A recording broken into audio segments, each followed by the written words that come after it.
ডোমকলে উদ্ধার বালতি ভর্তি বোমা উদ্ধার করলো ডোমকল থানার পুলিশ।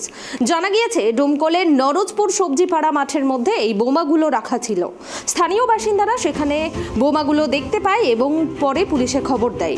পরে পুলিশ ঘটনাস্থলে পৌঁছে বোমা উদ্ধার করেছে। বোমা উদ্ধারের ঘটনায় চাঞ্চল্য ছড়িয়েছে এলাকায়।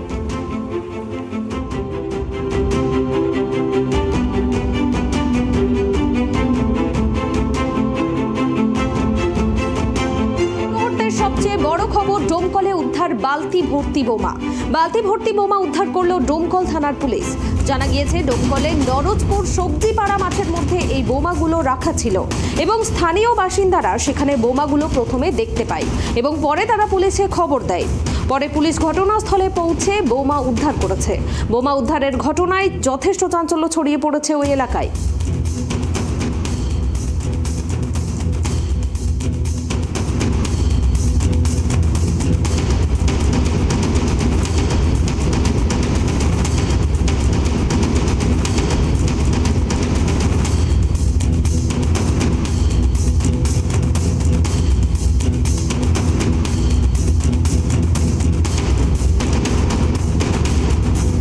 আমরা বিস্তারিত জানবো এই মুহূর্তে আমার সঙ্গে টেলিফোন লাইনে জুড়ে আছেন ট্রাইব টিভির প্রতিনিধি সাগর মণ্ডল।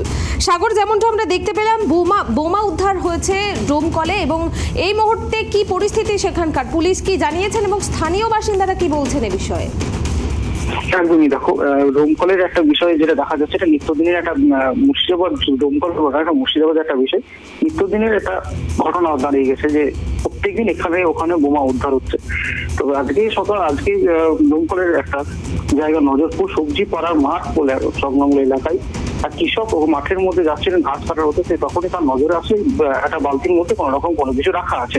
তো সেটা সন্দেহজনক হওয়ার কারণে পুলিশকে খবর দেয়, পুলিশ এসে সেটাকে দেখাশোনা করে এবং সেটাকে যাচাই করে যেটা ওই বালতির মধ্যে বোমা ভরা আছে এবং তারপর থেকে যখনই নিশ্চিত ওই বোমার খবর জানার সঙ্গে সঙ্গে এলাকার মানুষের কাছে একটা আতঙ্ক সৃষ্টি হয়েছে এবং সেই সঙ্গে পুলিশ ঘটনাস্থলটাকে পুরোটাকে পুলিশ দিয়ে ঘিরে রেখে দিয়েছে যাতে কোনো অপ্রীতিকর ঘটনা যাতে না ঘটে এবং সেই সঙ্গে বোম স্কোয়াড টিমকেও কিন্তু খবর দেওয়া হয়েছে বোমগুলো নিষ্ক্রিয় করার জন্য। তবে এই যে ঘটনা মুর্শিদাবাদের, এটা কিন্তু একটা ব্যাপক হারে এটা মানুষের কাছে একটা আশ্চর্য ব্যাপার হয়ে দাঁড়িয়ে যাচ্ছে যে প্রত্যেক দিন কোনো না কোনো এলাকা থেকে বোম উদ্ধার হচ্ছে। এই বিষয়ে এবং আমরাও বিভিন্ন সময়ে দেখেছি মুর্শিদাবাদের বিভিন্ন জায়গা থেকে এরকম বোমা উদ্ধারের ঘটনা ঘটেছে, কিন্তু প্রশাসন এই বিষয়ে কি পদক্ষেপ নিচ্ছে? একদম, প্রশাসনের যেটা বিষয় যেটা জানা যাচ্ছে যে ওরা তল্লাশি করে কিন্তু এই বোমাগুলো উদ্ধার করছে, এটা জানাচ্ছে, কিন্তু বোমগুলো আসছে কোথা থেকে সেই উৎস এখনো পর্যন্ত কিন্তু খোলাসা করতে পারছে না পুলিশ এবং শুধু বোমাগুলোকে উদ্ধার করা হচ্ছে এবং বোমাগুলোকে নিষ্ক্রিয় করা হচ্ছে, এটা হচ্ছে বিষয়। এবার কোথায় কোথায় বোমা রাখা হচ্ছে সেই বিষয়ে কিন্তু আতঙ্ক রয়েছে একটা এলাকার মানুষজনের কাছে এবং তারা খুব ভয়ের মধ্যে আছে যে হয়তো এই বাড়ির বাচ্চারা হয়তো খেলতে যাচ্ছে, সেই খেলতে যাওয়ার পথে হয়তো বোমগুলো তাদের পায়ে লাগলো এবং সেখানে বাস্ট হচ্ছে এবং এইগুলোর ক্ষেত্রে কিন্তু বেশ কিছুদিন আগে মুর্শিদাবাদের একটি জায়গায় এরকম বল ধরে খেলতে গিয়ে কিন্তু বেশ কিছু ছাত্র এবং বাচ্চা ছেলে তারা আহত হয়ে ভর্তি হয়েছিল। এইরকম অপ্রীতিকর ঘটনা কিন্তু মুর্শিদাবাদের নিত্যদিনের একটা পরিস্থিতি হয়ে দাঁড়িয়েছে। ধন্যবাদ সাগর।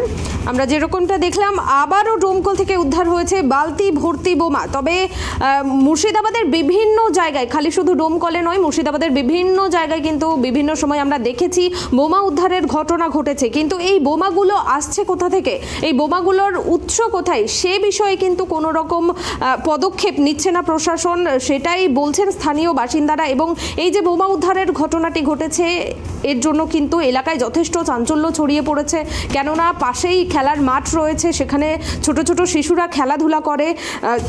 স্থানীয় বাসিন্দারা জানাচ্ছে ছোট শিশুরা যদি কোনো রকমভাবে তাদের হাত লেগে যেত বোমায় তাহলে কি হতো, সেরকমটাই প্রশ্ন তারা তুলছেন।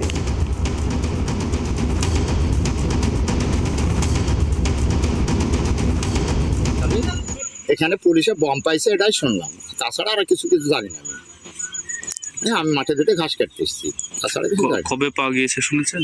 আজকে পুলিশ ঢুকেছিল, মাত্রই দেখেছি, তাছাড়া আর কিছু বলতে পারবো না বাবা। এই জায়গাটার নাম হচ্ছে মামদপুর মাঠপাড়া বলে, এটা মামদপুর মাঠপাড়া।